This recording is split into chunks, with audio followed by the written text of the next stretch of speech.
अल्लाह खैर करे। क्या हुआ? ऑफिस से कॉल आ रही है। रात के इस वक्त क्या हो सकता है?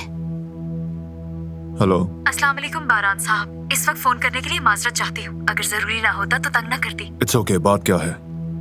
आपको कल सुबह होते ही बुरसा के लिए रवाना होना होगा। ये कहाँ से आ गया? मेरा जाना जरूरी है क्या? जी सर, क्लाइंट ने इसरार किया है कि वो आपसे मिलना चाहते हैं। ठीक है, डिटेल्स भेजें मुझे। कोई परेशानी की बात है? शायद। कल मुझे बुरसा जाना होगा।